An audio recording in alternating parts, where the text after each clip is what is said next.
আসসালামু আলাইকুম। অনেকে আমার কাছে আমি খাসির মাংস কিভাবে রান্না করি সেটা জানতে চেয়েছেন।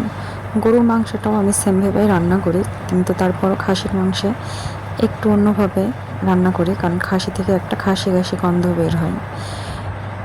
এজন্য প্রথমে আমি কড়াইয়ে তেল দিয়ে তেল গরম হলে তাতে পেঁয়াজ এবং আস্ত কিছু শুকনো মরিচ দিয়ে লাল লাল করে ভেজে নেব। সাথে যোগ করব আদা, রসুন, গোলমরিচ, লবঙ্গ। এর সাথে দিব পেস্ট করে রাখা শুকনো মরিচ।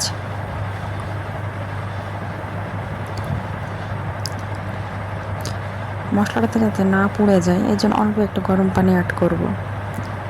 এর সাথে দিব জিরা পাউডার, এলাচ, দারচিনি পাউডার আর আমার একটা সিক্রেট মশলা।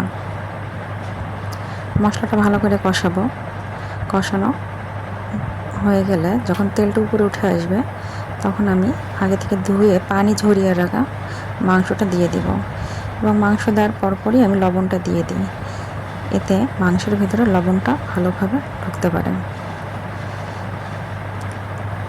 এই মাংস ধোয়ার পানিটা আগে থেকে ঝরিয়ে রাখার পরও মাংস থেকে একটা পানি বের হয়, এই পানিটা ভালো করে কষিয়ে নিতে হবে, তাহলে মাংসে একটা গন্ধ থাকে, সে গন্ধটা থাকবে না। আর আমি ম্যাক্সিমাম সময় হলুদটা একটু পরে দিই। এই পরে দেওয়ার কারণটা হলো যে কোনো মাংস বা ভাজি হলুদ দেওয়ার সাথে সাথে এটা কড়াইয়ের সাথে লেগে যায়, এটা পরে দিলে এটা লাগে না।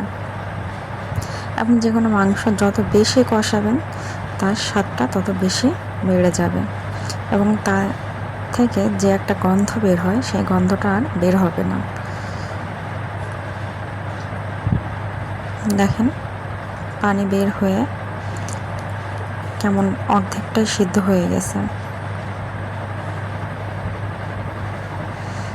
এবার আমি ঝোলের জন্য পরিমাণ মতো পানি দিয়ে দিব। যে যেমনটা পছন্দ করেন সেই পরিমাণ মতো পানি দিয়ে দিবেন। এই পর্যায়ে যারা আলু খেতে পছন্দ করেন তারা মাংসের সাথে আলুটা অ্যাড করে দেবেন। এই সময় চুলার হিটটা একদম লো হিটে রাখতে হবে, এতে মাংসটা খুব ভালো মতো সফট হবে। আপনাদের পছন্দ অনুযায়ী ঝোল রেখে ভেজে রাখা জিরা পাউডারটা উপর থেকে ছড়িয়ে পরিবেশন করবেন। ব্যাস রেডি হয়ে যাবে আপনার গরু বা খাসির মাংস রান্না।